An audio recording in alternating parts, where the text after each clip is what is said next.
কোটা সংস্কার আন্দোলনকে ঘিরে হিংসা ঠেকাতে শুক্রবার প্রধানমন্ত্রী শেখ হাসিনার সরকার কারফিউ জারি করেছে বাংলাদেশে। গভীর রাত থেকে রাজধানীর বিভিন্ন রাস্তায় নেমে পড়েছে বাংলাদেশ সেনার সাঁজোয়া ব্রিগেড। ঢাকা ব্রাহ্মণবাড়িয়া সহ গোটা বাংলাদেশে আন্দোলন ইতিমধ্যে ছড়িয়ে পড়েছে।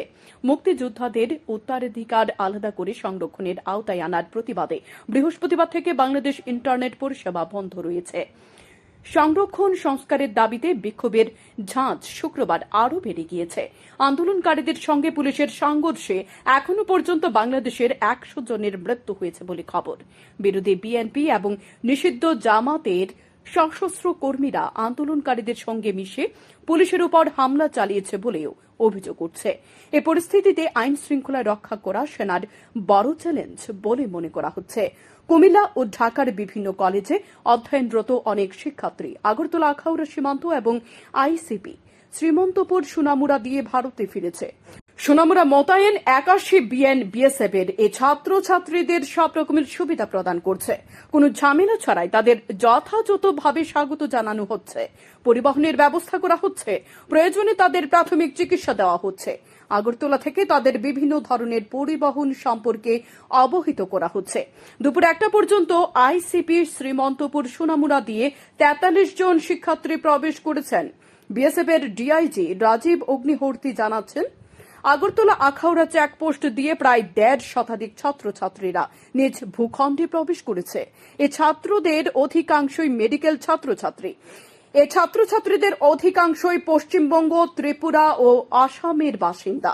আখাউড়া সীমান্ত দিয়ে গত দুদিনে প্রায় 1.5 শতাধিক ছাত্রছাত্রী প্রবেশ করেছে। তারা ভারতের বিভিন্ন রাজ্যের বাসিন্দা এবং আরও ছাত্রছাত্রী সীমান্ত দিয়ে নিজ দেশে ফিরতে প্রস্তুত হয়ে আছে। তাদের সুরক্ষিত দেশে ফিরিয়ে আনার বন্দোবস্ত করছে বিএসএফ জওয়ানরা। তারা দেশে ফেরার জন্য তাদের জন্য জল খাবারেরও ব্যবস্থা করা হয়েছে বলে জানিয়েছেন বিএসএফ এর ডিআইজি राजीव अग्निहोत्री। वर्तमान में जो बांग्लादेश में जो परिस्थितियां हैं उनके कारण जो इंडियन स्टूडेंट्स जो बांग्लादेश में पढ़ रहे हैं डिफरेंट कॉलेजेस में वो वापस आ रहे हैं डिफरेंट आईसीपीज से। और इसी प्रोसेस में कल और आज को अगर हम देखें तो यहाँ त्रिपुरा की जो आईसीपीज और इससे लगभग 150 के आसपास स्टूडेंट्स अभी तक आ चुके हैं और भी स्टूडेंट्स के आने की संभावना है। और जो बीएसएफ के सीनियर ऑफिसर्स भी बीजीबी ऑफिसर्स के साथ रेगुलर कांटेक्ट में है, उनकी सुरक्षित वापसी को सुनिश्चित करने के लिए। और बीएसएफ भी ये इंश्योर कर रही है कि वो आए और उसके बाद में अपने घर वापसी उनकी सुरक्षित तरीके से हो सके। धन्यवाद।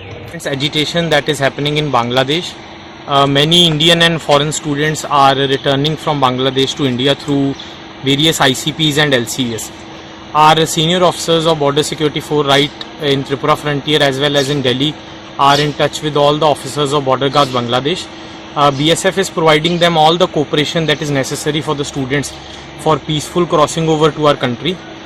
Border Security Force through its rigorous efforts have provided arrangements of food, water, stay, transport, and we are facilitating the students at every angle so that they can reach their homes peacefully. We also want to thank Borders Guard Bangladesh for their cooperation and thank you guys. अभी लगभग कितना student आया था? Close to 50 students have come from this ICP Agartala. Apart from that, various other ICPs students are coming and students will be keep continuing to come through this ICPs and the arrangements will remain throughout the day. And even if someone wants to come at night and there is emergency, Border Security Force, as its motto says, Jeevan Paryant Kartavya, we are always on the border, facilitating, guarding it and helping our citizens to cross over. Agartala Akhaura সীমান্তে দাঁড়িয়ে স্বস্তির নিঃশ্বাস ফেলে পড়ুয়ারা জানায়, BSF জওয়ানদের পুরোপুরি সহযোগিতায় তারা নিরাপদে দেশে ফিরতে পেরেছে। এখন তারা নিজ নিজ বাড়ির উদ্দেশ্যে রওনা হবে। তাই এটা জানিয়েছে ভারতের আরও বহু ছাত্রছাত্রী বর্তমানে বাংলাদেশের কলেজের হোস্টেলে আটকে রয়েছে। বর্তমানে সেখানে ইন্টারনেট পরিষেবাও বন্ধ রয়েছে। তারা বাড়ির লোকজনদের সাথে যোগাযোগ করতে পারছে না। ब्राह्मणबाड़िया में एज सच प्रोटेस्ट चल रहे थे, सो एंड तो वी वेंट फीलिंग सेफ, तो हमने एम्बेसी से रिक्वेस्ट करी, so and they send their persons over there, तो उन्होंने एस्कॉर्ट करा हमें यहाँ तक, स्पेशली बीएसएफ ने, इंडियन बीएसएफ ने। सो बीएसएफ को बहुत ज़्यादा थैंक यू हमारी तरफ से, because they provided us with food and everything. And जैसे लाइक कुछ बच्चों का लाइक वीज़ा प्रॉब्लम्स थी, तो उन्होंने वो भी उसमें भी हेल्प करी, तो we would like to thank them. Like Bangladesh के इंटरनेट और फोन का हालत क्या है? इंटरनेट और फ़ोन नहीं लग रहा था बांग्लादेश में, तो वो लाइक हमें लाइक फ़ोन्स लग रहे थे, वो भी सिर्फ लोकल फ़ोन्स लग रहे थे, उससे ज़्यादा नहीं। अच्छा, और कर्फ्यू चल रहा है क्या? हाँ, कर्फ्यू चल रहा है, हमारे वाली साइड पे भी कर्फ्यू चल रहा है। चला क्या वो? मैं जोरुल इस्लाम मेडिकल कॉलेज में पढ़ता हूँ, MBBS। कहाँ पे ये? ये किशोरगंज में है, बांग्लादेश। बांग्लादेश। अभी परिस्थिति क्या है? किशोरगंज में उतना हालत ख़राब नहीं है, पर ढाका में बहुत ख़राब है, ढाका ब्राह्मणबाड़िया में। और प्रॉब्लम नहीं है कुछ। क्यों वापस क्यों आ गए? अब सब लोग आ रहे हैं, थोड़ा इमरजेंसी सिचुएशन हो गया, उधर आर्मी भी आ गया है, सेक्शन 144 चालू हो गया है, तो रिस्क ले ही नहीं लेना चाहिए। खड़ा कहाँ है, के हो गए? मैं कोलकाता वेस्ट बंगाल में। अभी क्या? The situation in there, honestly speaking, I was in hostel. I did not go outside, so I can't tell much about. But what I'm hearing about is all the big locations like Bhairav and Dhaka and all. Their attacks have been happening continuously, and the things have been very worse. It has been progressing in a in a catastrophic way, and like we were planning to come yesterday only, but there has been a state of emergency right now. So like it was a very confusing situation for us, but then we got a bit of relief from 12 p.m. to 2 p.m. where the emergency was put down for 2 hours. So we took the it was a bit of risky situation, and we came during that time only. এদিকে নিজ দেশে ফিরে সোনামুড়া সীমান্তে দাঁড়িয়ে এক ছাত্রী জানায় সে বাংলাদেশের ময়নামতি মেডিকেল কলেজের ৩য় বর্ষের ছাত্রী, তার বাড়ি আগরতলায়। সেখানে পরিস্থিতি এখনো অত্যন্ত ভয়াবহ। কলেজের হোস্টেল থেকে বলে দেওয়া হয়েছিল আজকের মধ্যে হোস্টেল ছাড়তে। তারা এই বার্তা পেয়ে শেষ পর্যন্ত বিএসএফ এর সহযোগিতায় নিজ দেশে ফিরতে পেরেছে। বর্তমানে তারা নিরাপদ বলে জানান, তবে বর্তমানে পরিস্থিতি বাংলাদেশের অত্যন্ত উদ্বেগজনক। তো আমি আগরতলা থেকে, ত্রিপুরা আগরতলা, আমি ময়নামতি মেডিকেল কলেজে 3rd ইয়ারের স্টুডেন্ট। পরিস্থিতি এখন বাংলাদেশে অনেক বাজে আছে, কারফিউ লাগিয়ে দিয়েছে ওইখানে, লাইক কেউই গ্যাদারিং করতে পারবে না, কিছু করতে পারবে না। আর আমাদের কলেজ থেকে বলেছে হোল কলেজ ভ্যাকেট করে আজকের মধ্যেই সবার বেরোতে লাগবে। আসার পথে কোনো সমস্যা হয়েছে কি? না, আমরা যেই রোডে এসেছি ওখানে এখনো কোনো সমস্যা নেই, কিন্তু দূরে যারা আছে তাদেরকে একটু প্রবলেম ফেস করতেই হচ্ছে। কতদিন ধরে এই সমস্যাটা চলছে? এটা চলছে আজকে 4-5 দিন ধরে।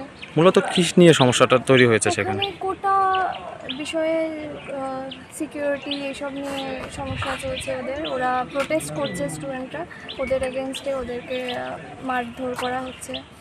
একটু একটা ভয়ের পরিবেশ ছিল, এখানে আসার পর খুব কমফর্ট দেওয়া হয়েছে, সেফ ফিল হচ্ছে। এখানে যে সীমান্তরক্ষী বাহিনীরা রয়েছে তাদের বিষয়ে তুমি কি বলবে? তারা কি রকম পরিষেবা দিচ্ছে তোমাদের? অনেক হেল্পফুল, তারা অ্যাজ মাচ অ্যাজ পসিবল আমাদের অনেক হেল্প করেছে, আমরা খুব গ্রেটফুল এর জন্য। সাহায্য করেছে ওরা, আমাদের লাগেজ আনতে হেল্প করা থেকে, কমফর্ট করা থেকে, সব কিছুতে খুব হেল্প করেছে।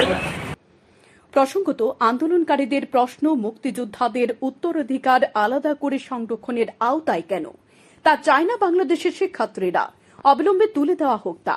এই দাবিতে গত কয়েকদিন ধরে উত্তপ্ত হয়ে উঠেছে বাংলাদেশ। দেশজুড়ে আন্দোলনের আঁচ ক্রমশ বাড়ছে। একের পর এক প্রাণ চলে যাচ্ছে হিংসাত্মক বিক্ষোভে। আন্দোলন থামাতে পুলিশ সেনার শাসন অব্যাহত, যার কারণে এত প্রাণহানি, রক্তের স্রোত। যতদূর জানা গেছে এখন পর্যন্ত মৃত্যু হয়েছে প্রায় 100। বাংলাদেশের এই উত্তপ্তময় পরিস্থিতির জন্য ভারতের সীমান্তে বিএসএফ এর নজরদারি বাড়ানো হয়েছে। শান্তন টিভি।